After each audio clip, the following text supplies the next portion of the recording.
All right, here we go. Welcome to Virtual Bourbon. My name is Steve Akley. We've got a fun event tonight. We're going to be trying the Weller lineup as well as Old Rip. So we've got some exciting whiskey, some unicorns, if you will, some things that are either tough to find or unfortunately, when you find them, you do see some of those crazy retail prices on them. So this is an opportunity to taste those.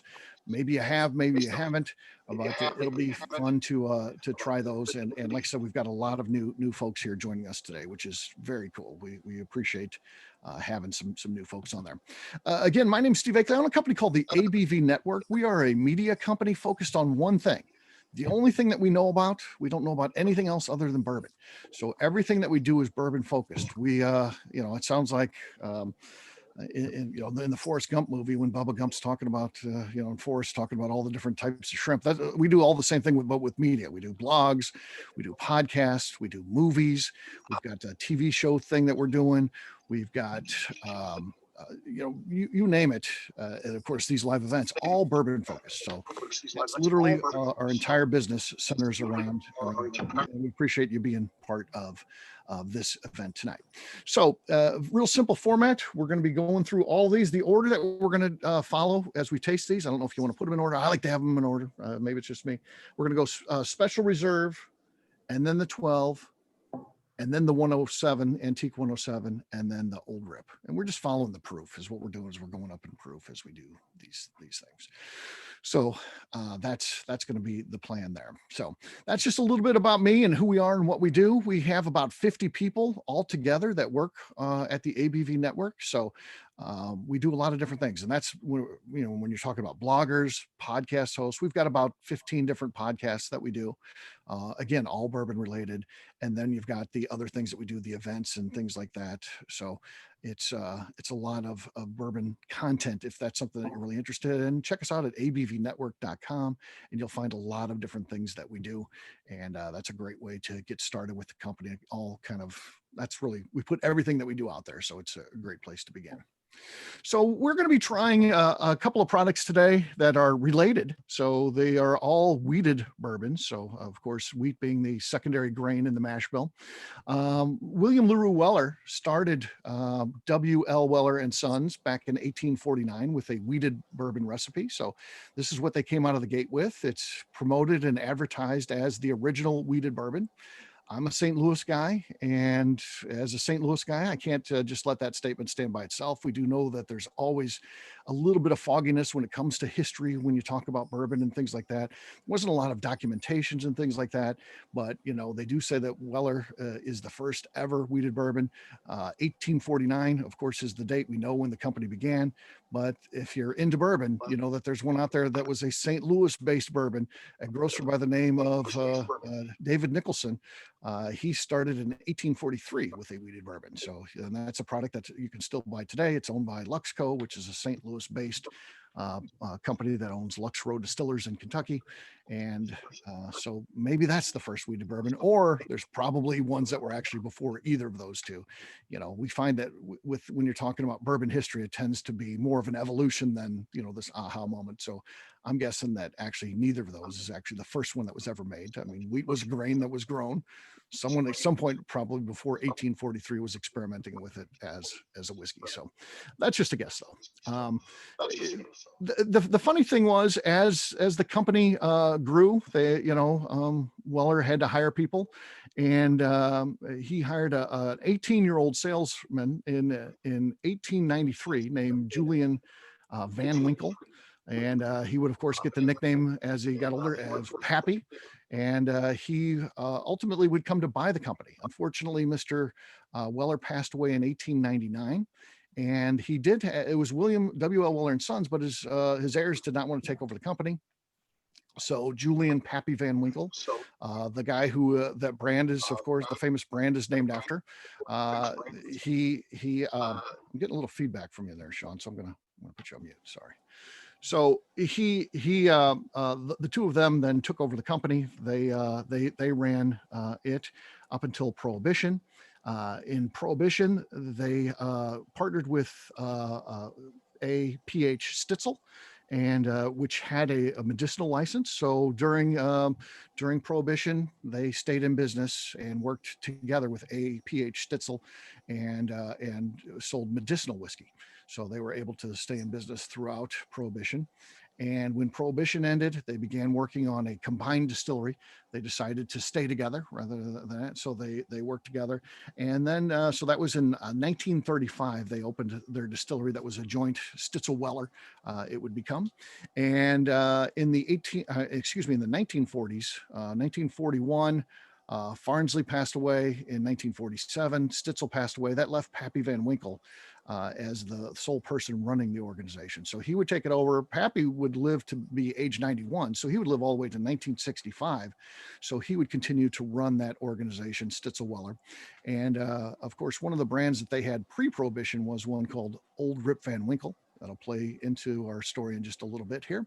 So he would run it until 65. When he passed away, actually the year before he passed away, his son, Julian Van Winkle Jr., took over the company.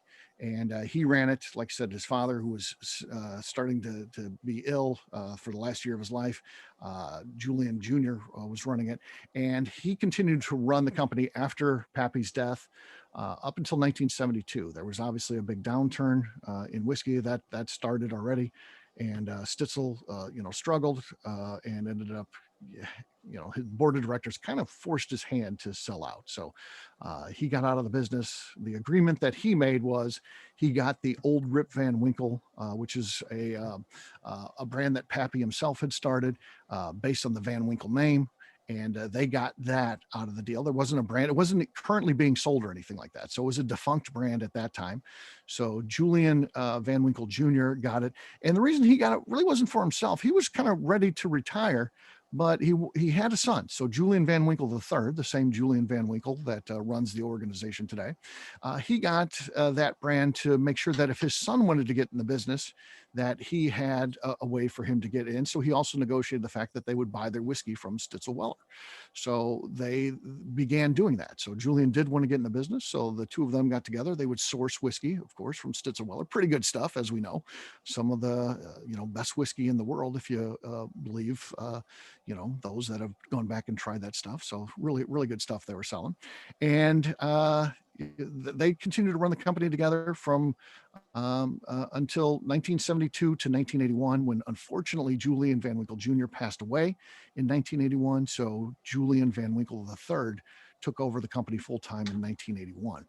And he would continue to sell the Old Rip. Like I said, it was decanters, that was big at the time. That's what they continue to do. So some of those Old Rip Van Winkle decanters are highly coveted today because they've got that old Stitzel Weller bourbon in them.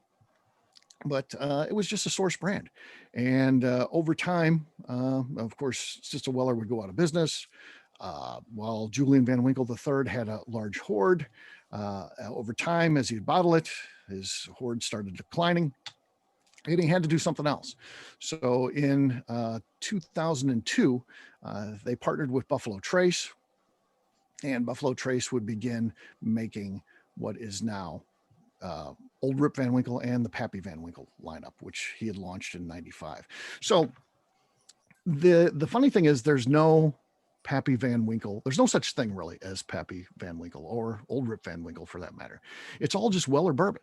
So it's literally Weller bourbon, and they make it and by taste. So of course it's Harlan Wheatley now, the master distiller for Buffalo Trace, and Julian Van Winkle III. And I don't know if anybody else is involved in that, but by taste, they taste those barrels and they see ones that they think this would make a good Old Rip Van Winkle, or hey, this one's good and we need to just continue to age it, and it'll become Pappy 15, 20, or 23, or one of the special releases like the Pappy 25 a couple of years ago.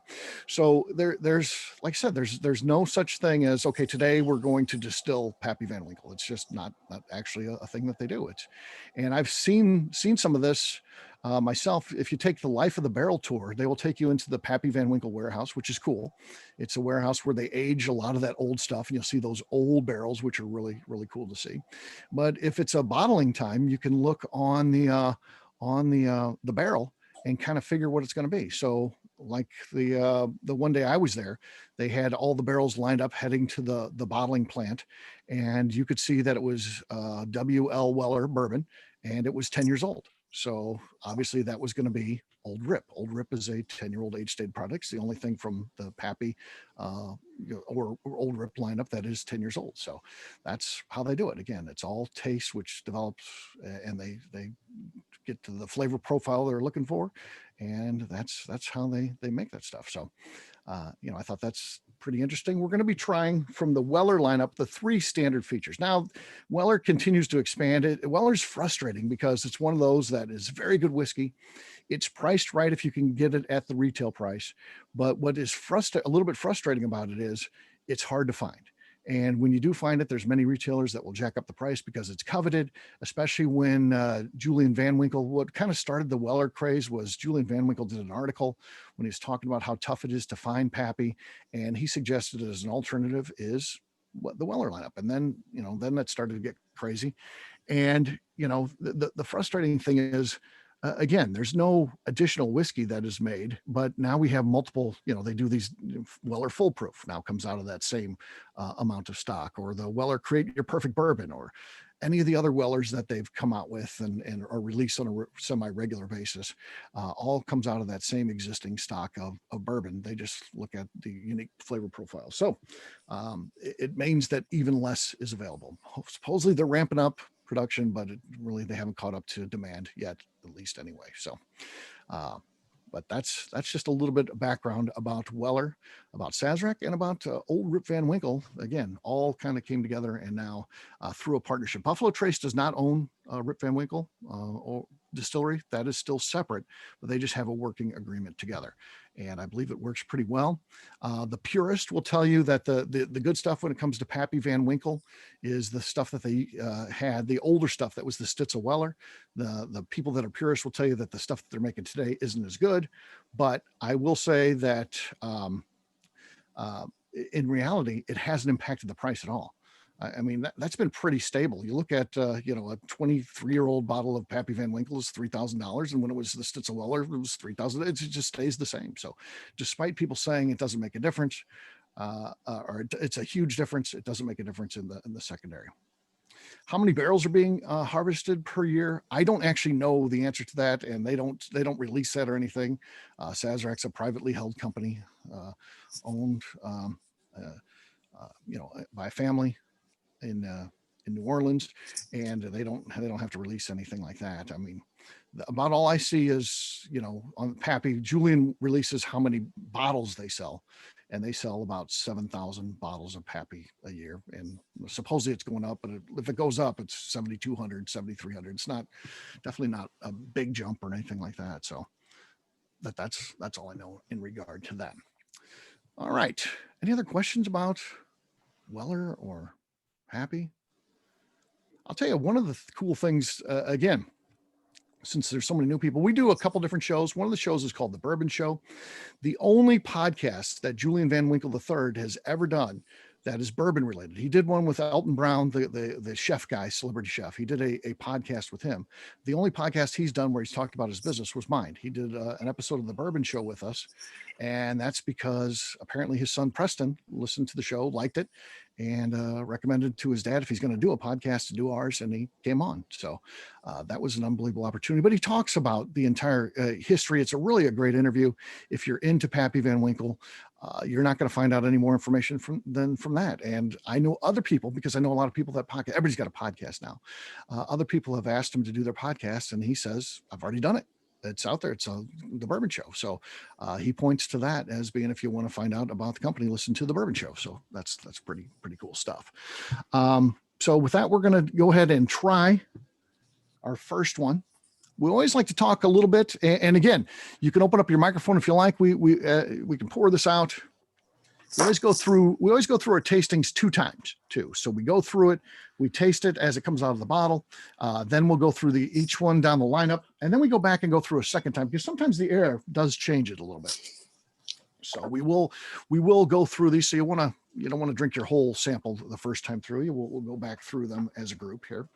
But we like to talk a little bit about, the nose first, And then we like to talk about the taste. What do you get on the nose? What do you get on the taste? Those are the big things. How's the finish? That type of thing. So it's pretty standard stuff.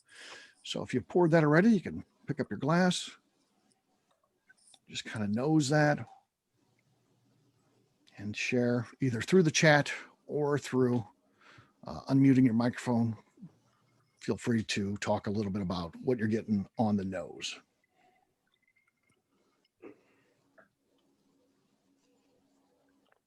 It's pretty solid on the nose, right? I'm getting spice, a lot of complex spices on the nose there. Yeah, definitely complex spices. I agree. A lot of different. There's a lot of layers to it. Mm-hmm. I mean, getting some cherry or some dark fruit. I agree. I agree. There's cherry there. There's dark fruit. There's also, the kind of the baked goods from the bakery. I don't know if it's more cake or donut like, but something along those lines. But I definitely get the cherry, but I also at one point gets fruit, but a citrusy note. What else are you guys getting on this one? I'm getting a hint of floral, maybe like perfumey notes. Perfumey notes. Okay. Fair enough. I think that's good. Picking up a little cinnamon too. Cinnamon. Okay. Yeah. Justine, what do you think? Justine does a show with me where we do some of this kind of stuff. We talk about this a lot. Getting the floral too. I'm also getting your basic like vanilla. Vanilla, yeah. I think anything that you would say about a classic bourbon is there. Oats and caramels, they're there for sure too. Yeah, I'm getting a little bit of that caramel. Mm-hmm. Yeah. It almost gives me a Christmas pudding kind of vibe. Christmas pudding. That's good. That's not bad. All right. Let's try it on the taste here. Let's see what we got going on.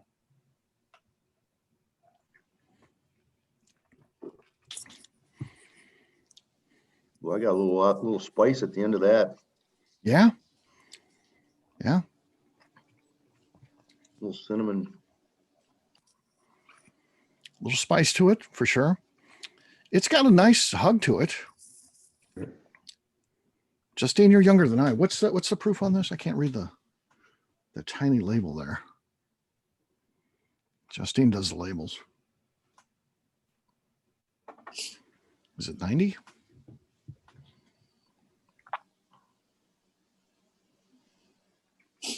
She's looking. I think she's cheating. Bill, what do you get on the taste on this one? A good hug. Mm-hmm. Yeah. Definitely. Mike and Ross, what are you guys getting? I'm getting a little more spice on the palate than I am on the nose. Mm-hmm. Maybe baking spices. Yeah. Yeah, same here. A lot more spice than like brown sugar. Mm-hmm. Okay. I think it's certainly more complex on the nose than it is on the palate. About a medium finish on it as well. Mm-hmm. Yeah, I'd say medium finish is a great descriptor. Yeah. Kathy Cool, what do you got?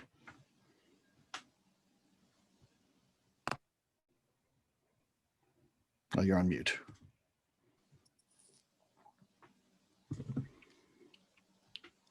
There you go. So what Scott and I were saying is that it's really spicy for a wheated bourbon, which is not really common. Those are usually a little softer. Mm-hmm. Yeah. It fools you a little bit because it does have a little spice to it, a little kick. Yeah, absolutely. Definitely not overwhelming by any means, but yeah, a little bit there. Delicious nonetheless. Delicious nonetheless. I think we're off to a great start, right? Yeah. Yeah. Chris Bevan, we got to ask you. Yeah, I'm kind of getting the same things that everyone else has been saying. Some spice, a little cinnamon. Mm-hmm. Yeah.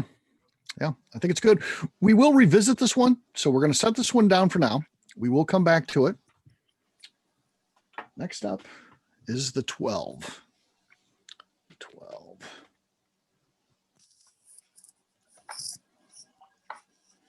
All right. Obviously the oldest one in the lineup, age stated. 107 used to be age stated 7 years. It's not anymore. No age statement on there.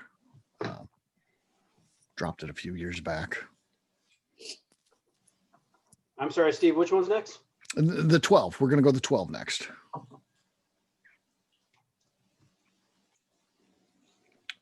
It's got a lot. That's got some oak in there. Mm-hmm.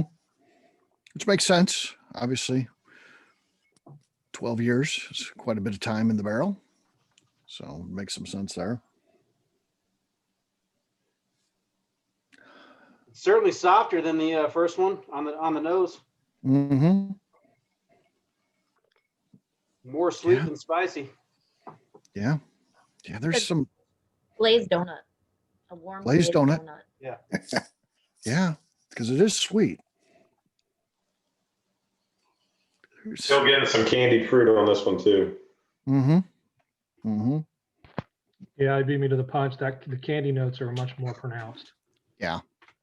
So, Steve, is this the same mash bill? Yes. Yeah. Right.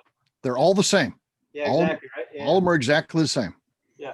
Everything tonight we'll be trying. Even the old Rip again. Same exact thing. So Steve, what's the proof on this one versus the first one we tried? that's Justine's job. Because she's got the label. It's about the same. I think it is the same, but this is the last one you need to look up, Justine. But I think it's 90. I just can't read it off the label. The other two are going to be 107. They're both the old Rip's 107. Of course, Antique 107 is 107. So Oh, that'll be fun to compare. So the old Rip Van Winkle is 107? it is correct. Yeah. Oh, cool. Yep. And we know that's 10 years. Again, the old Rip is age stated 10 years. 107, like I said, used to be age stated 7. It's not age stated at all anymore. Steve, that citrus is still coming in on the nose too, same as the first one. Yep. Mm-hmm. And a little bit of the floral too, like Yeah. we picked up on the first one. That's there too. Yeah. A little bit less pronounced, I think, but it's there. All right, let's give this one a try.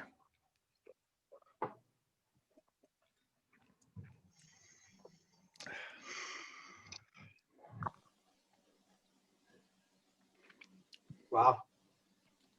Yeah.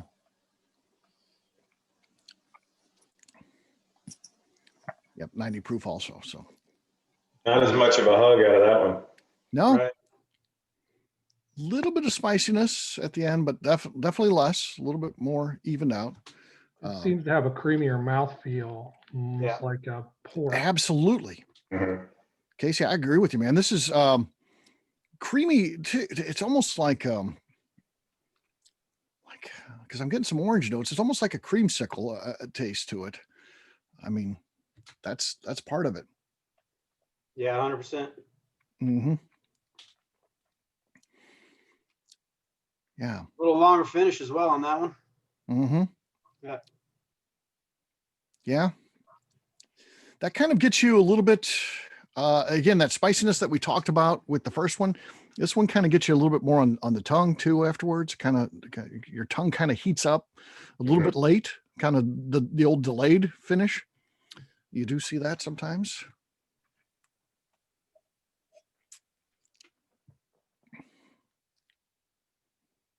Chris, is it Schaffery? Yep, very good. Yes.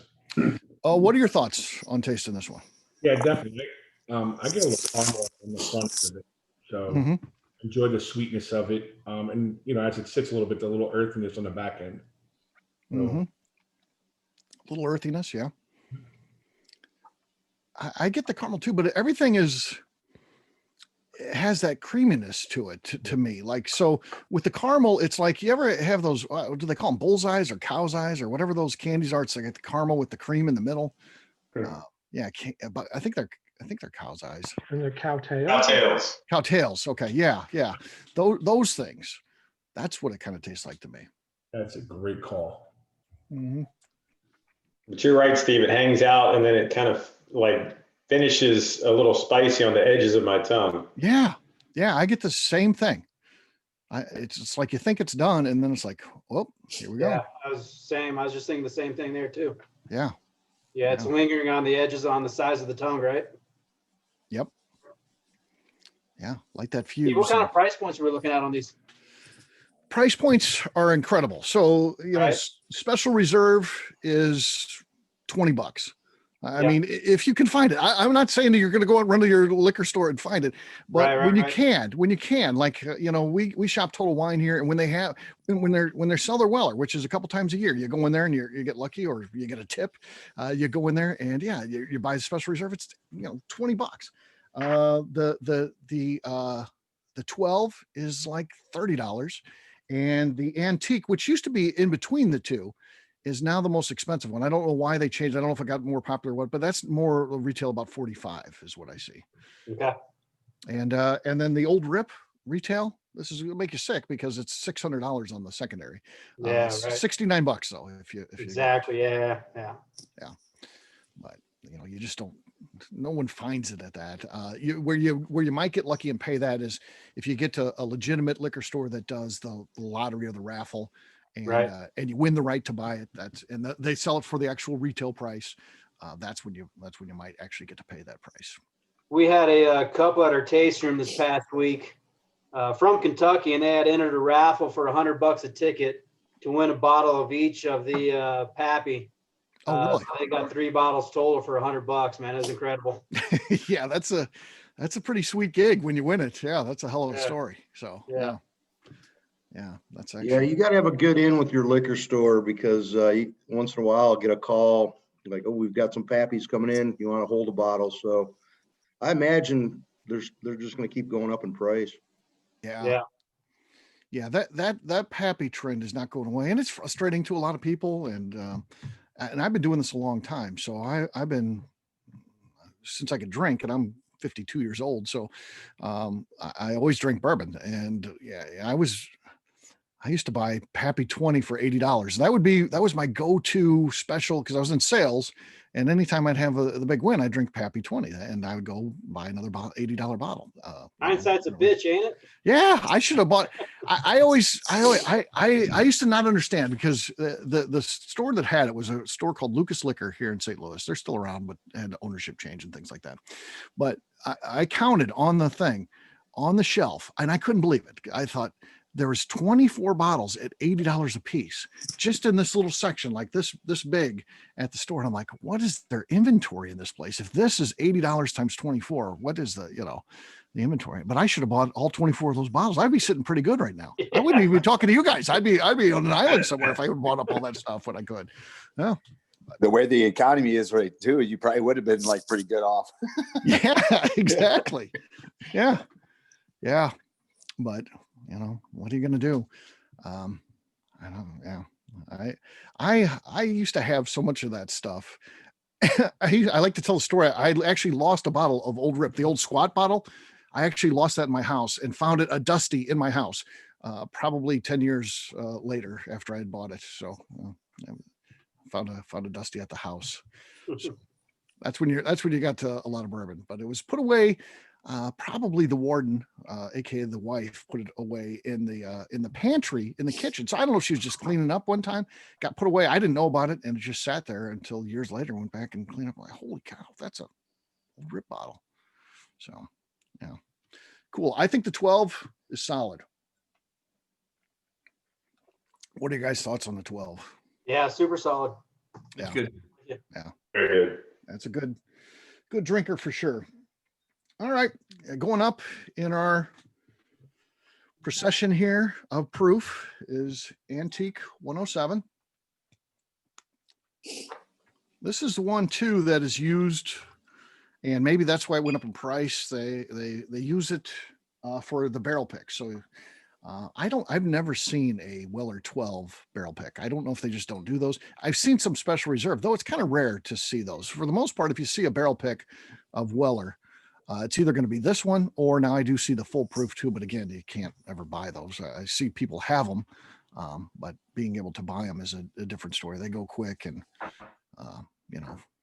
People, again, for a $69 bottle, they want, $350 at least is low, considered low for a Weller Full Proof. So I just opt out at those prices. I can't do it. I'll either buy retail or I'll just buy other things. There's plenty to buy. I never am a shortage for being able to spend my money on bourbon by refusing to pay secondary prices. I still spend more than enough. So, all right, the 107. What are we getting on the nose on this one? Vanilla. Wrong vanilla. Yeah, I'm getting more caramel notes. Caramel notes. Caramel. Yeah. That proof is coming through for me. Getting a little alcohol on the nose there with the proof. Yeah. Mm-hmm. I'm getting some sort of bread. Bread. Okay. Wheat bread, I hope, since it's wheat grain. Hopefully. There is a bubblegummy sweetness too in there. Almost like double bubble. I don't know. There'd be a specific brand. If you remember that one. Let's try it on the taste. See what we got here. Antique 107. Cheers, gang. Cheers, bud.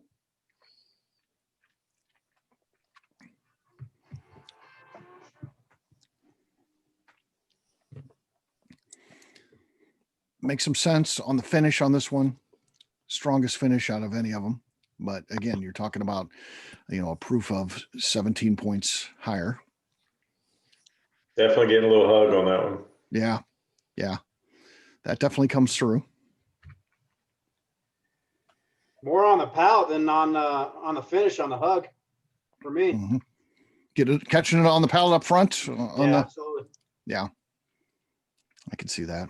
But well balanced. Yeah. Jeremy, what do you think? Jeremy's microphone and visual are a little tough, so he's looks like he's typing in. He's typing. Okay. All right. More boozy on the nose than the palate. Okay. And I think he's also a 10th mountain guy. The guy who just says iPhone. I forgot his name.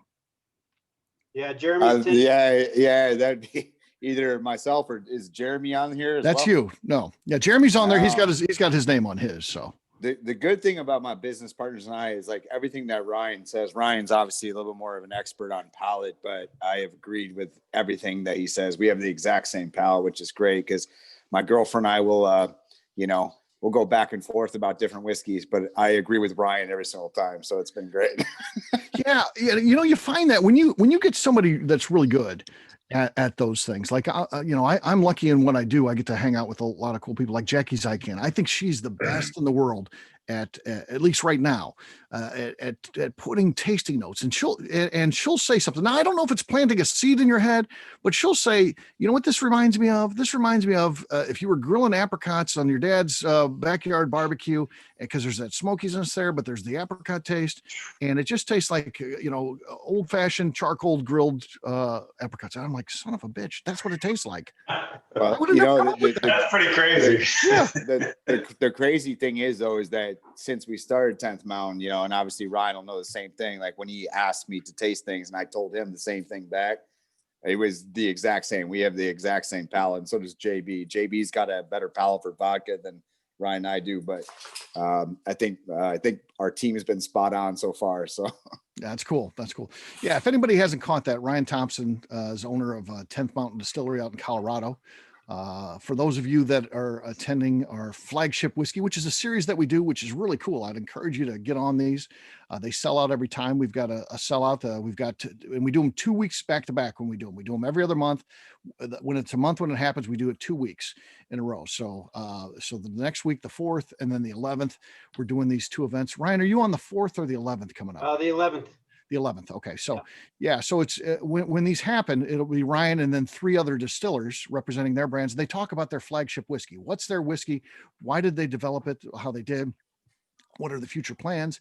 And then the distiller or the company owner, one of the two, whoever it is representing the brand, walks us through a tasting of that flagship whiskey, which is really cool.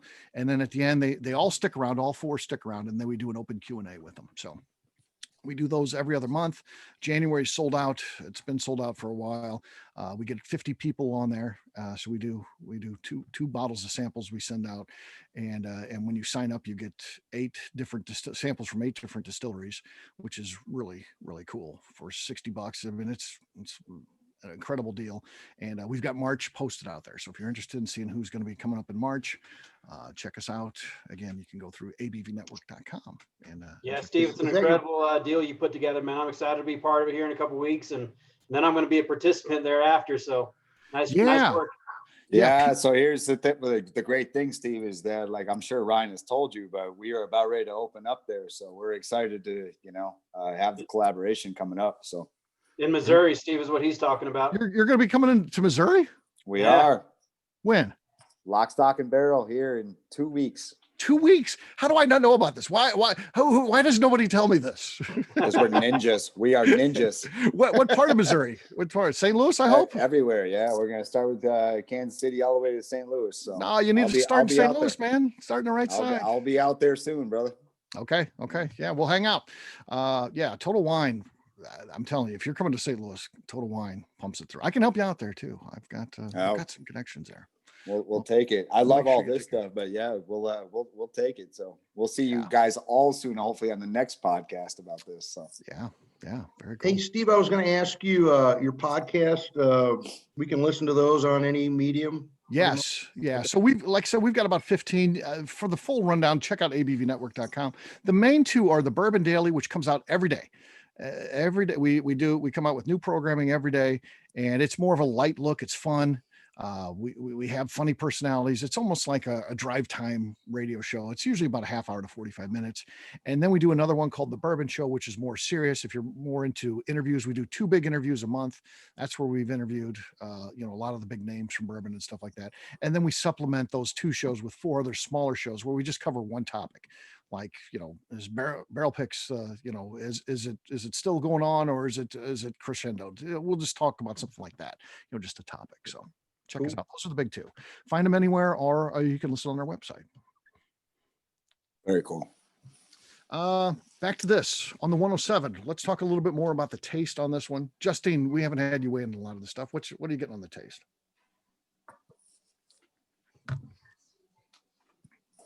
I'm definitely getting kind of that bubblegum aftertaste, but also a fruit, almost kind of like pomegranate. Pomegranate. Okay. Yeah, that's cool. John Kelly, sitting champion for our blending championship. John, tell us what are your thoughts on the taste? So definitely that the bubblegum sweetness that Justine was talking about. As she said it, I just taken another sip, and that's definitely at the forefront of the traditionally of the 3 Wellers that we've already tried. I would say that this is probably my favorite of the 3. So okay. So when I like drinking all the time, so when I can find it. Kevin, what are your thoughts? I love Weller 107, and I always get cherry vanilla out of it. I think, and I get it again here, I think of Dr. Pepper sometimes when I drink. Okay. When I drink this, I get kind of a Dr. Peppery I get that kind of thing. And I think part of it too comes from the color. It's got a nice, to me, it's got kind of a nice light red color. But yeah, I'm with John. I've never tried the Weller 12, but the 107 I like the best so far. Okay. Yeah, we'll weigh in at the end. We'll have everybody vote on what their favorite was. We'll see once we've tried all 4. Another guy that's on all of these, like Bill and Rick Brenner and Justine, they're on all of these that we do. The legend Rick Brenner. Let's have you weigh in on your thoughts on the 107. Well, out of the 3, the 107's always been my favorite. I'll go along with Justine with the bubblegum. Yeah, it's there. Got a sweet smell to it. Yeah. 10th Mountain probably wants to talk to Mr. Brenner off air. When he buys stuff, he buys by the case. It's the craziest thing. They sell stuff by the bottle. He doesn't apparently know that. So he goes in and he always, what did you buy, Rick? Oh, I bought a case of this. So yeah, it's great going and seeing him at the liquor store. Because he has to have a card. If you can make that connection, man, offline, that'd be great. Rick Brenner's your guy if you want to spike in sales. Yeah, hey, I'll call you in 2 seconds, bro. When we're done with this. Yeah. So, yeah, we did a tasting of Yellowstone one time, and they had a deal where they knew it was mismarked, but it was a dispute they had with, I forget how it worked out. It was a dispute with the distributor. And the agreement they had was they would sell it for a lower price for one day. And of course, there's Brenner with the shopping cart and the cases. When you walk in, you see Yellowstone for $29 a bottle. I couldn't grab a shopping cart fast enough. So, Brenner, what's your background? How are you so knowledgeable about the sales, and where do you come from, and how are you in the know so well? I've drank bourbon since I was in high school. But join the club. Mm-hmm. And that was a year or two ago. Yeah. But yeah, he just is into it. He attends all the classes. Awesome. I wish he could say he attends only my stuff, but I see I've got a couple competitors here in St. Louis. He's on all their stuff too. So well, not all of it, but these are a lot better. Thank you. We try. So yeah, he's just into this stuff. So great, love it. Yeah. Any other notes on 107 before we move on to Old Rip? All right, I got a question for the group. By show of hands, hands up if you've tried Old Rip before. 1, 2, 3. This particular one, Steve? Not this particular one, no.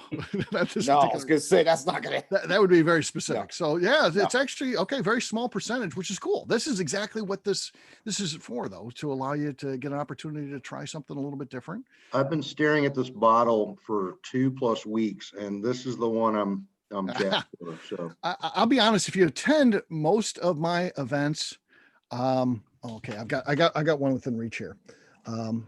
I label them myself, which drives Justine crazy. So I handwrite the labels, which so when we get a big event like this and there's a lot of new people because it's coming as Christmas gifts, Justine insists that she puts professional labels on there, which so she did for this. So that it looks like a little bottle of Old Rip, which is cool. So I know it's way better than mine, but I just don't have the time to. The labels look great, man. Nice work, guys. Yeah, I really thought it was like straight from the factory. Man, to be honest with you, like I'm not lying to you, man. I mean, we just got into our 50 ml game as well, and I'm not going to lie to you. I was like, these are well done, Yeah. Well, yeah. Very well done, Steve. I have to admit, it looks better than this. If this said Old Rip, that's because that's what you would have got if I would have done it. So that's how I tend to work. But all right, let's pour this Old Rip here. Again, it looked like 5 hands out of our group here. Not a lot have tried this one. It's definitely a unicorn. I 3 years in a row, I won Old Rip at the Total Wine Lottery. I'm not kidding. Sounds like it was rigged. If it's rigged, I don't care. I don't know it was rigged. Did you pay somebody? No. I wish they don't do any of that type of stuff. So yeah, but I won 3 years, and you get to choose. So it's the deal where you get to go up and then you pick what you want. And I don't know, some people, they have this thing where people say you don't like anything from Pappy, and then they'll get others that are like, believe me, I'm getting the Pappy, anything even if it's Old Rip first. So that's how I got. That's coming up again later this month, I think, or maybe next month. It's coming soon, so hopefully. Steve, can you tell us the background on Old Rip again? I know you covered it once, but. Yeah, Old Rip. So Old Rip was a brand, again, started by Pappy Van Winkle himself. As kind of a tribute. I've got a pre-prohibition what I think is an Old Rip bottle. It doesn't say Old Rip. It doesn't say any brand name on there, but it has the character that looks like Rip Van Winkle. So it was a product that they had and then went away. Now when and it did not come back after Prohibition. They didn't bring back Old Rip. It was just a thing that they had in their inventory. And I guess when Julian Van Winkle Jr. was getting forced out of the company after Pappy died, his idea was, you know what, if my son wants to get in this, I'd like to, bring back that old Rip Van Winkle line. Stitzel-Weller wasn't using it. So part of his agreement as he left the company was he wanted that old Rip Van Winkle line. Again, the fact that they're Van Winkles, they thought that would be a great line up for them to have. He wanted it for his son, for Julian Van Winkle III, if he wanted to in fact get into the whiskey business, that they would have a brand that they could start. They wouldn't be starting from scratch. There'd be some, family history to it. And they got it, and that's what they did. So again, when they first came out, it was all decanters and stuff like that. You're talking about, the 70s all the way through the 80s, and those old Rip decanters are still out there. And that's it. And they call it Old Rip Van Winkle Distillery, though they don't distill anything. Again, it's all sourced. They used to bottle themselves. They had bought an old distillery called Hoffman Distillery, I think in Lawrenceburg, Kentucky, so near Wild Turkey, that area. But they bought that distillery not to ever distill, but to bottle their products and things like that. So, but now it's all done through Buffalo Trace. All right, on this one, again, same proof, same mash bill as the last one that we tried. So the big difference here, this one is age stated 10 years. We don't know how old the Antique 107 is. I think this nose is ridiculous. It is, right? But, yeah. It's pretty solid. Again, you're talking about retail price. Again, not that you're going to find it, but if you're lucky enough to win the right to buy one, $69. So it's pretty affordable stuff. I agree with Ryan on that one. Yeah. Like candy. Candy, yeah. I get that. The alcohol's there, but the candy's there. The spices are there. I think it's everything we've had combined into one. They combined into one. All right, Casey, what do you think? I get some sweet cream, and I am getting that spices on top of the sweet cream. Okay. Okay. John, how about you, man?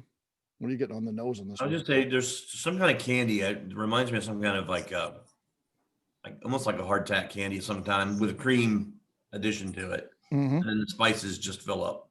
Yeah. Yeah. What were those candies where they did the combo cream and then the classic hard candy, like a caramel cream type? Hey, you come say hi. You're talking like Werther's or something like that, or? I think so. The strawberry creams were the big sellers, and then they had also the butterscotch cream and the caramel cream. Okay. That's the one. Those are the ones I was thinking of, and I can't remember what they were. Gotcha. Yeah. I John, feel like I'm getting some toasted notes on here too. Toasted notes, yeah. That's what I was going to say. Kind of nice and toasty. All right, big moment here. Cheers on this one, gang. Cheers. Cheers.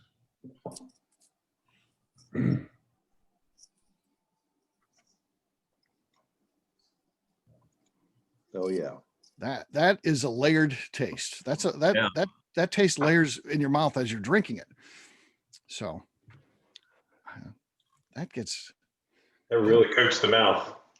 Yeah, it feels like you could just, that wheel that they've got, you could just get that and lay it on the table and be like, that's what it tastes like. It seems to be all kind of there. So just reading up on it, just seems like they've really, the reason they have such a fantastic cult following is just they've kept their recipe for so long, and it just stands the test of time. You can just tell such a well distilled spirit here. Yeah. Buffalo Trace is kind of like that anyway. They really don't have that many mash bills for all those products they got, and they got a lot. They got a huge catalog of items. And do you know the total list? Like the number of the list? Yeah, I mean they've got their weeded recipe, they got their low rye, and they got their high rye.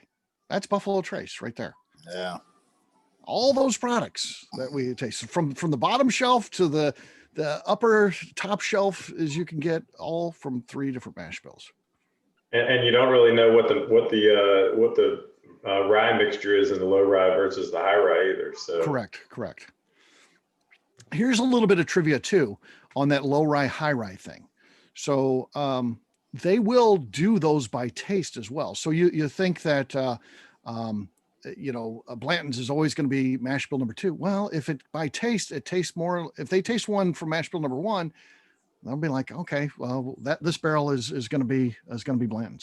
So they'll do that. So some people assume that, it's always going to be X mash bill, and that's not really the case. And I did have someone from Buffalo Trace confirm that. So because I saw it on a barrel one time, I'm like, that's got the wrong mash bill on there. And they're like, no, it's actually done by taste. For the most part, it follows the rules of what this is mash bill number 1, this is number 2. But if they taste something and something's a little unique, they'll put it by taste, not by number. So what is the mash bill on this last one?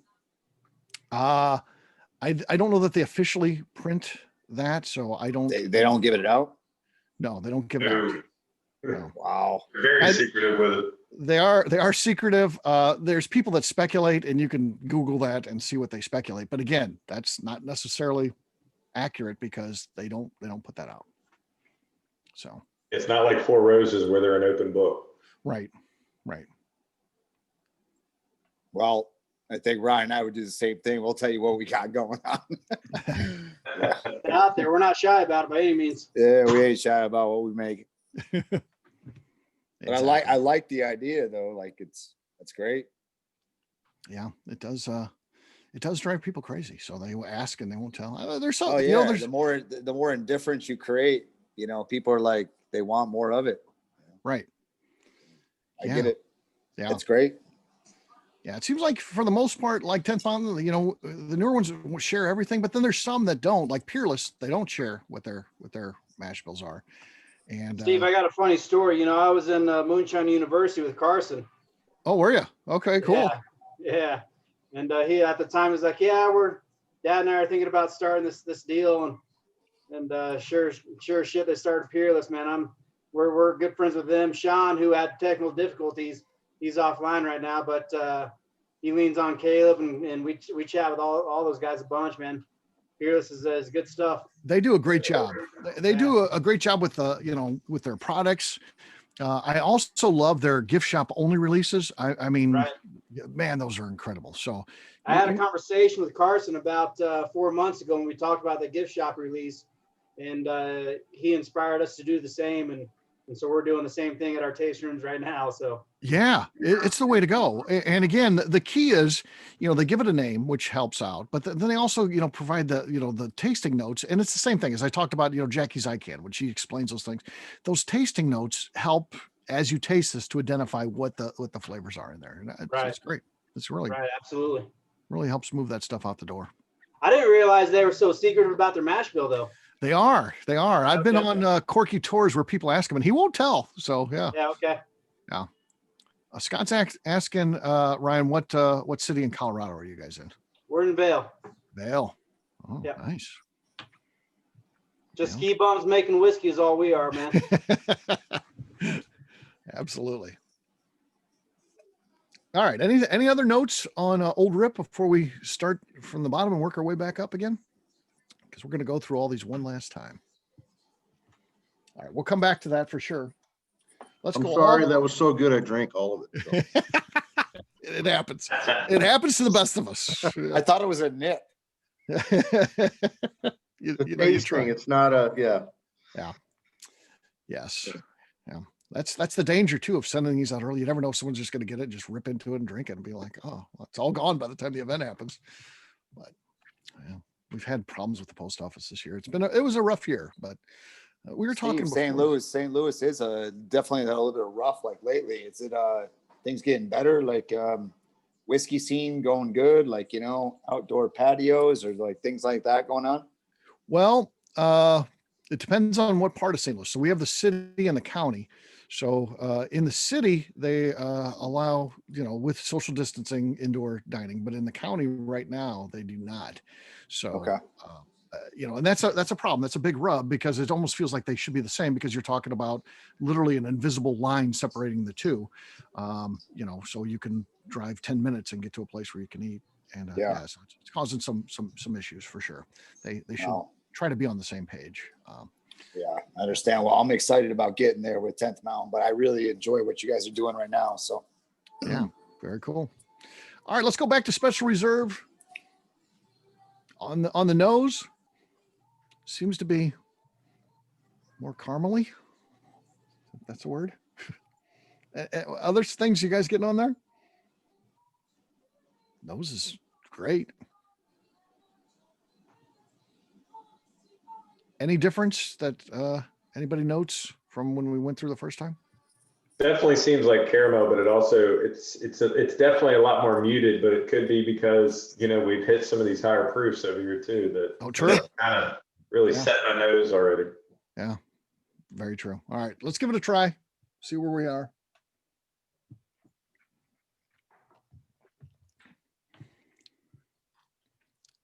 And I think you see why and everyone, this isn't a secret, like I'm a genius for doing this, but you see why you always, when you're doing a tasting, you follow by proof.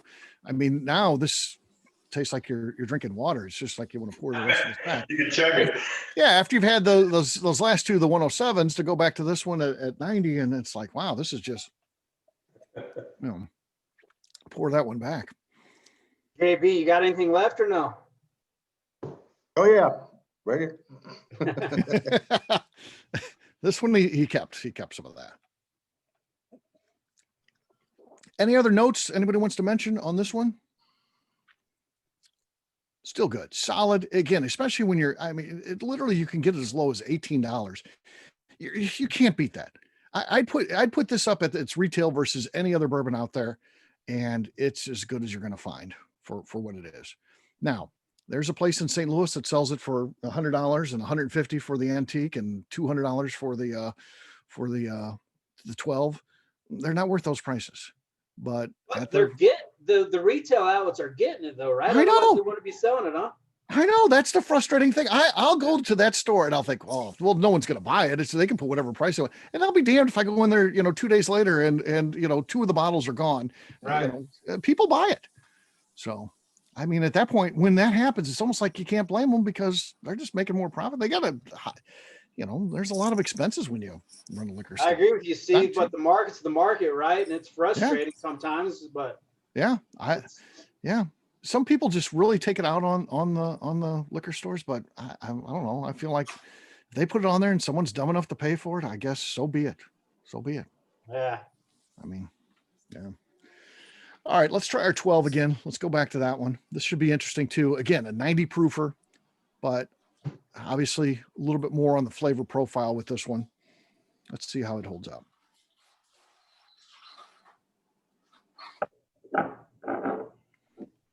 The nose, it definitely got lighter over time, and but it smells like some sort of pie or something like that. I was getting like all of a sudden a chocolate or something out of chocolate. Okay. That I did not get before. Yeah.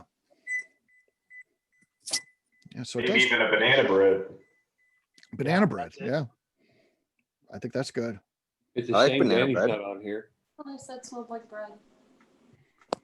I think the next one you said smells like bread. No arguing, you two. No arguing. Number 3 was bread. We've had some funny stuff happen on these events. Like I said, we do about 3 a week, and we've had a couple fights on here before. We had one of my co-hosts said he had a big ugly head, and she can't believe we got to watch this whole thing with looking at that guy's big ugly head the whole time. Unbelievable, the stuff that happens. Hot mic. The hot mic will get you. I love you all. We're not arguing. We have our own palates. No, it wasn't you two that were arguing, by the way. No, I know. Right, I know. Right. While I have everyone's attention unintentionally, so my issue isn't with liquor stores selling what the market will bear. I don't understand why the distilleries are not selling their product for what people want to pay for their product. Any thoughts on that, Steve, or anyone else? So like in this example, do you feel like they should raise the price of Weller? Because Well, sure. So first of all, I think Weller's Special Reserve is a waste of good weeded whiskey. If they aged it a little bit longer, it could be 12-year or 107. I don't like Special Reserve particularly. It is quite. God, I think that's a very valid question you have there, bud. Yeah, exactly. If I'm selling it to you for $20 and I want you to sell it for 25, but someone walks into your store and wants to pay $50 or $100 for it, then why am I selling it to you for $20? Steve, can I take the mic on this one? Sure. Yeah. Yeah. You got a different perspective. Yeah. Part of it, Scott, is the logistics involved in going through your distributor and going through the process of using one distributor for 37 states or 37 distributors for 37 different states. And you agree on one price and it gets inputted in their system and it gets updated into the retail stores, on premise, off premise, etc. And so all that takes some time. And by the time it hits the market, and by the time they see maybe some of these bottles are selling at a higher price, it's going to take a while to adjust to that, just because of all the hoops you got to jump through. Another thought is, from a distillery perspective, is you want to get your product out in the hands of the consumers.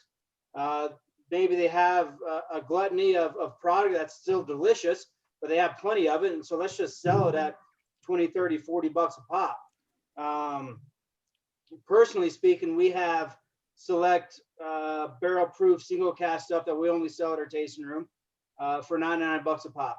And we don't distribute it. We have a network of distributors across 12, 13 states, but we don't sell that single cask in through our distributor network. You have to come to our tasting room to buy it. And so I think maybe a couple of those things might come into play. I can't speak on behalf of these distilleries that have been around for 100. I can't speak on their behalf either, Ryan, but you know, let's not forget the fact that demand far outstrips supply. That's not a bad thing for Buffalo Trace and their entire product lineup. Right. That's why everything, even now, they're saying that benchmark is being allocated. Benchmark in certain cities. Can you imagine that? So literally, it helps them up and down the board move everything by having such high demand for one item. You know, the Weller and then the Pappy Van Winkle lineup as well. So it just helps them across the board. And you know, that's why I think, you know, they can't make enough of the Weller, but then they come out with Create Your Perfect Bourbon Weller, and then they come out with Weller Foolproof. You know, I think they act like they disdain the fact that they can't keep up with demand, but I think they also love it at the same time. No doubt, man. That's business, right? Yeah, exactly. Yeah. So no doubt. I think it helps them, because I think they basically are at the point, which is a good feeling. It's not like they put all the stuff on pallets and it's like, okay, when we've got all this ready to go, okay, let's start selling it. Okay, send out a couple pallets here. As soon as they palletize that, it's gone, and they got their money because the demand is so high for this stuff. So right. They make it, bottle it, it's gone, and they got their money. So yeah, and Scott, I mean, there's just so many different variables I think that go into it. And I guess who knows what's motivating the distillery to price it at a certain point. So yeah. That's a couple of very interesting comments. Thank you, guys. Yeah. The one that I have a hard time understanding. Buck on it too. Yeah, I understand Sazerac and Buffalo Trace do it more so than the Van Winkle, because it just seems like to me they've got those $7,000 bottles they sell of Pappy Van Winkle. It seems like Julian Van Winkle could say, okay, starting this year we're going to double our price on all of these.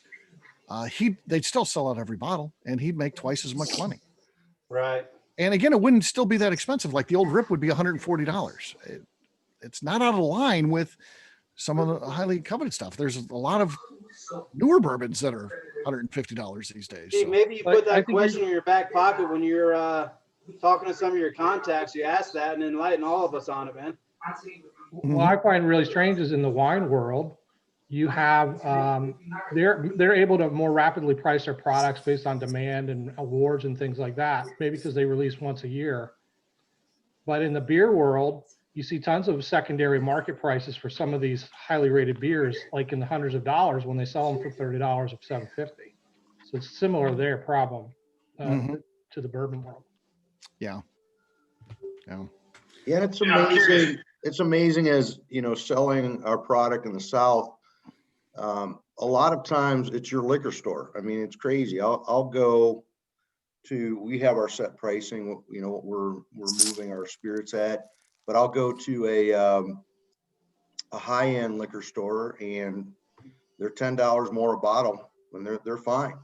But then I'll go to another liquor store and they're like, I can't sell this, you know, I can't sell this at this price, X price, you know? So it is kind of on your liquor store too, that you go to and how they do their pricing for sure. Yeah. I know that's probably obvious, but that's what I've run into. Yeah. Question coming in from Mike Peterson, newbie question. He says, is whiskey similar to wine where on average it will improve given some time to air out? I always say that air does change the whiskey, but it can be for the good or for the bad. So you just never know. So it's up to, you know, to try it and see what you think. And that's why we always even do these a second time while we go through, because even in the, you know, the 15 minutes between tasting number 1 and tasting number 2, it will evolve a little bit. So yeah. And that's a event that I want to do. I want to get like a barrel pick or something like that. I want to get 2 bottles of it, and then I want to open one and then decant it where it gets in a big decanter where it gets some air to it, and then wait a year and then do the bottle, send out the bottle that hadn't got that air to it. And then the one, and then let's see what the, you know, what the differences are. That's an interesting. Well, Steve, go ahead and touch on the point of maybe adding a couple drops of water to it and or an ice cube to it as well. Mm-hmm. Yeah. That does change it as well. So yeah, absolutely.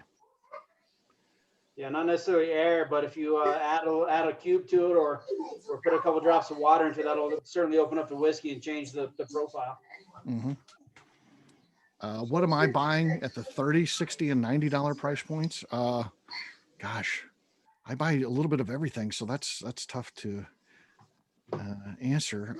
You know, at the higher end is the harder one. You know, at the higher end, you know, the $90, $100 range. I like those Peerless single barrels through the gift shop. I like that.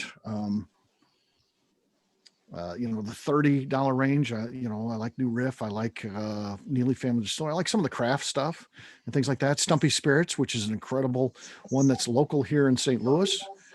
They're worth trying and seeking out, or maybe coming to one of the events where we try some of their stuff. They've got some amazing things in that price range. And, you know, $60 range. Steve, what's your opinion on Willets? On Willet? Yeah. That's an interesting one to me because they're a little bit cult-like, right?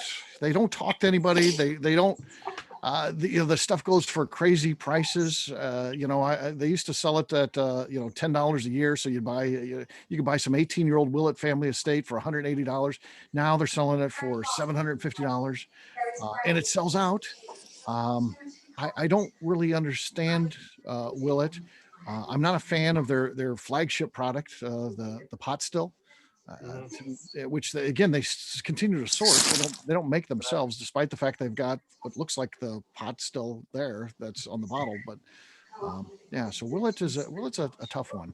But there's these weird cults that happen with some of these brands that I don't get, and not that they're bad. I think Willett does they've got a lot of good stuff. But, you know, all of a sudden these brands appear out of nowhere, like the Smoke Wagon, which out your way, Ryan. What's the deal with that Smoke Wagon? Why did all of a sudden that become such a big thing? I've never even heard of it. What is it? Never even heard. Oh my gosh. You talk about a cult. The people fighting over the bottles and stuff. They're out of Las Vegas. So they're more in the West. Smoke Wagon. Look them up. It's not Brendan Gaughan's distillery, huh? What's not that? City Lights Distillery? No. Okay. No. Mm-mm. Yeah, Steve, I've never heard of them. I'll have to check it out. Yeah, check them out. Okay. They're definitely they definitely came on strong. So, and I tried a bottle of theirs. Again, it's all source stuff because it's all, you know, they get some of the older stuff too, 13, 14-year-old. They're obviously new, and but it's good, but I just don't understand some of the crazy prices you see on that stuff. Right. Yeah. Steve, what was your $60 pick? $60 pick. What would be a good $60 pick? 10th Mountain Bourbon. You know what's good for you. Yeah, I just said 10th Mountain. 10th Mountain is my favorite. Let me know what we owe you, Steve. Yeah. I think 10th Mountain is all I buy at $60 actually. So I'm trying to think of anything else. Justine? Some of the Maker's wood finishing stuff's pretty good at the $60 price point. Yeah, that stuff's good. I do like that. Personally friends with the guy who does all that. So if you know Andrew Webrink of Independent Stave Company, he works with Jane Bowie on that every year. He's a great dude, and yeah, he's the one who does all those experiments for them. I wish they named them better. I don't even know the name of the one this year. The RC6 from last year, I remember the name of those one this year that has 6 digits. I can't remember the name. SC something. I don't know. I wish they named them better. But. Steve, what's your favorite Texas whiskey? Oh, Jesus. I don't know if this is a loaded question or not. I'm just throwing it out there. It's a loaded question. Yes. I have no idea. I have famously not been a fan of Texas whiskey and Florida whiskey. I didn't know this.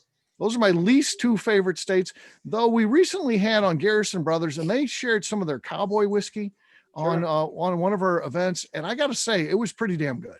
Yeah, so I'm the hoping Garrison Brothers whiskey was from it's their cowboy blend. Their cowboy one. Yeah. Okay. That was, and they were really great to us too. So I got to say that because FedEx lost 2 bottles of cowboy, which is expensive stuff. And they sent 2 more bottles to us. So, and then we got it out there and everybody really liked it. Rick, remember that one? That was amazingly good. And I kind of went into that. I was like, I don't know. Some of that Garrison stuff I haven't liked. And they even admit some of their earlier stuff they put out was not to the standards that they would have themselves today, which is interesting. Well, I think that goes for every distillery, doesn't it? What's that? I think that probably goes for every distillery. Probably. Even the guys that have been around 150 years. You talk to Jack Daniels, the stuff they put out early on is much different than they put out now. True. So, Has anybody been to the Garrison Distillery though? Yeah, I have. Jay. No. I've been. Nobody has. I have. Yeah. So Ryan has. So the problem that they have is that the heat, like, I mean, no different than where we're at. The good thing is that we have altitude and, Mother Nature on our side. The heat in Texas where they're getting it, like they can have some, they can have like a crazy, amazing thing that comes out and they could have something that's completely crap. And it's Mother Nature helping out with everything, Yeah. So. Yeah. That stuff. Yeah. They've talked about doing all different kinds of things, burying the barrels and stuff like that, all this crazy stuff to try to help with that evaporation in Texas. But it's just something they got to deal with. Right. Yeah. For sure. Four Roses. What about Washington? I didn't mean to put you on the spot for Texas, man. I didn't know you were. Oh, yeah. What about Washington whiskeys? State of Washington. Washington, I do like some of those. What's help me out with the names of the distilleries though. You got Westland's Oregon, I think, isn't it? And no, Westland is Washington, right? You ever try some dry fly? Dry fly, yeah. Yeah, I've tried dry fly. They're good. Yeah. There's another one up there too. That is good. I don't remember that off the top of my head. Yeah, they got a handful of they got a decent distillery, craft distillery scene up there. I haven't been yet. We were going to go this past March, and then that got canceled, obviously. But certainly looking to get up there and explore some of their expressions. Yeah, well, when you guys come to Missouri, I'll show you. We got 3 good ones here that are really good, doing some great stuff. So Still 630 worth going to, Wood Hat Spirits worth going to, and Stumpy Spirits. Those 3. Awesome, bud. That's the ones you want to go to, and they're creative, make great products. And I just wish everybody in the market was like that. It's not necessarily the case.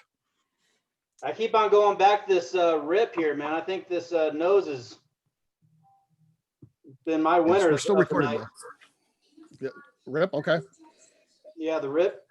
Any final notes on the 12, and then we're going to visit that Rip one last time.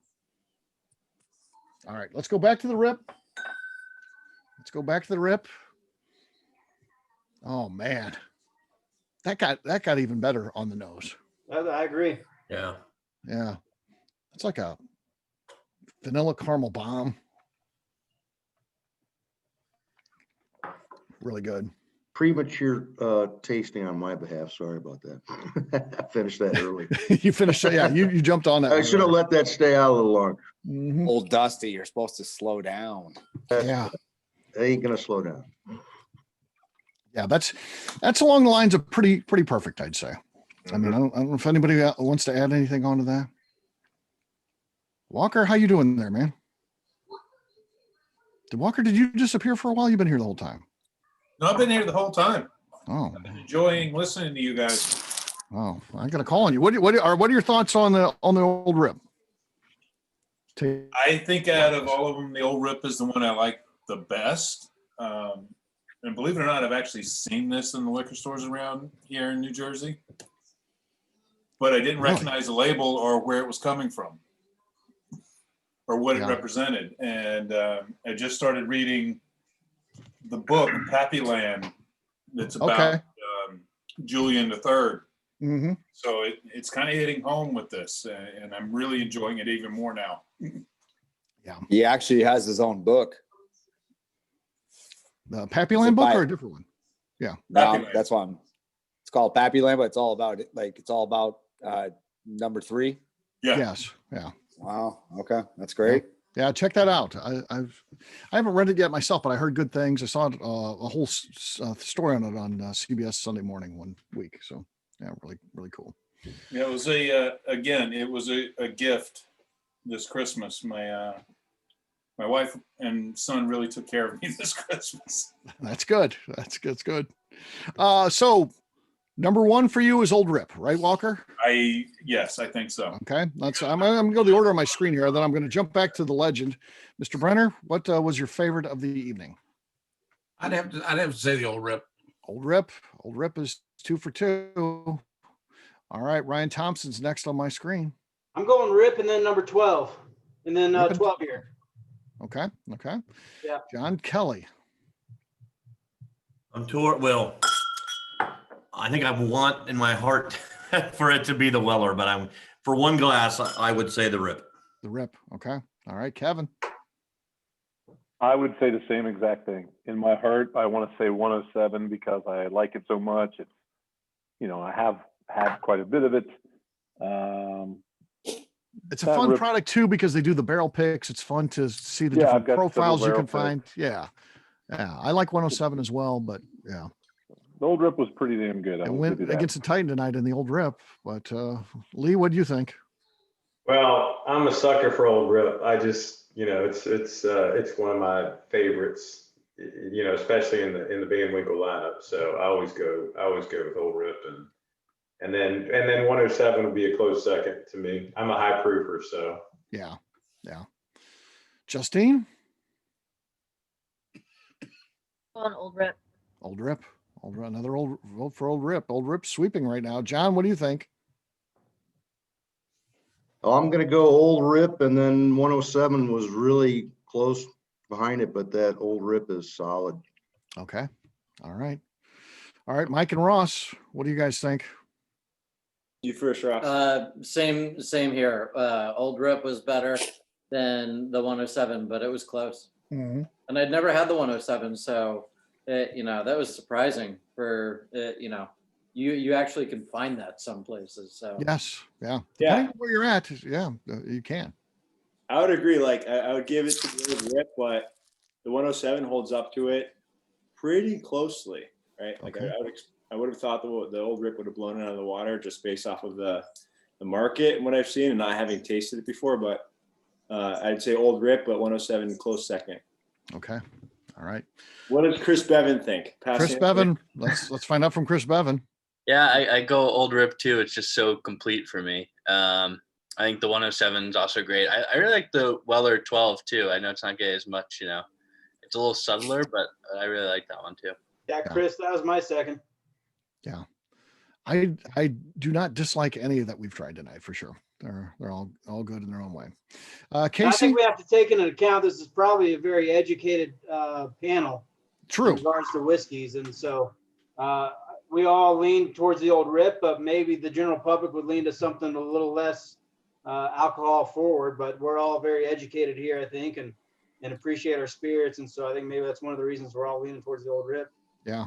Yeah, my son, who's actually sitting in the room with me and also had a ticket, but we only had one connection. He actually liked the 12 year. The 12 year. Okay. All right. That's good. A little less alcohol forward and on the nose and everything. Yeah. Casey, you're next on my screen. Yeah, so this is a tough call because they all have something to kind of, to bring to the table. And I think that the Old Rip is definitely something that I would love to put number one if I was in a pensive mood and I wanted to think about, all the different notes that I try every different time that I pick up the glass. Absolutely, that's number one. But every time I looked, my 107 glass was empty. It just kept disappearing, and I don't know how or Kept why. calling to you. Yeah. So this would be something I would have if I just was in the mood to have a nice whiskey, but not think too hard about it and just be thinking about other stuff. The 107 would be my move. But I love the floral notes of the first two. Those were very different. So they all have a little something to suggest itself. So they're all very close. 1, 2, 3, 4. Yeah. Yeah. There's not a stinker in the bunch for sure. Kathy Cool. What happened to Scott, by the way? Did he leave or is he? You're on mute. There you go. He's around. He's shifting. Okay. I like the Old Rip. I've never had it, and I don't know that I will ever get to drink it again. So I'm trying to savor it, drink it very slowly. Okay. I agree. The 12-year, the red one. That's right. 107 is right. This red one. Mm-hmm. That's my second favorite. Okay. But it's a little bit more spicy right down the middle of my tongue. So I feel like the Rip Van Winkle kind of gives you flavors all around. All right. Mr. Bill. I like the Old Rip. I've never had it before. And like Kathy said, I'll probably never have it again. But I really like the 12-year. It was a more balanced flavor. Okay. It hit all of the taste buds in equal harmony. And I really liked it. For a bottle you can pick up when you can find it at retail for $30, you just can't beat it. Right. $30. It's crazy. Other than I can beat that. So Walker being from New Jersey reminded me of something. So we've got a buddy here that his brother lives in New Jersey and he keeps going to this store where this guy is getting rid of, it's a liquor store, but he's selling his personal collection of decanters, old decanters. And he keeps showing me like the Michter's Tutankhamun. He bought that for $25, like 3 of them. All these old decanters. But guess what he pulled up? I can't say. I don't think this guy wants me to share his honey hole. But get this. Chessmen. He brought out chessmen, and the guy bought 2 chessmen, $35 a piece. Wow. Good night.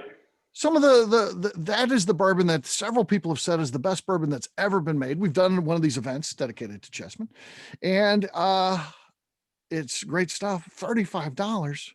I would have drove to New Jersey to get that. Even though they make you pump your gas for you. Walker, why do they pump your gas for you? Why can't I pump my own gas when I go to New Jersey? It keeps people employed.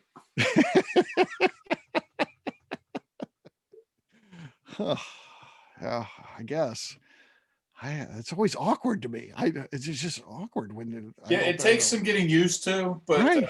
My wife and daughter love the fact that they don't have to pump their own gas. Okay. Yeah. When you're used to just pumping it, you jump out of the car and like, oh no, sir. They get nervous if you get out of the car. Yeah. Like I don't know what I'm doing. That's pretty simple, actually. All right. iPhone, since you don't have your name on there, what's your name? Dude, I have no idea.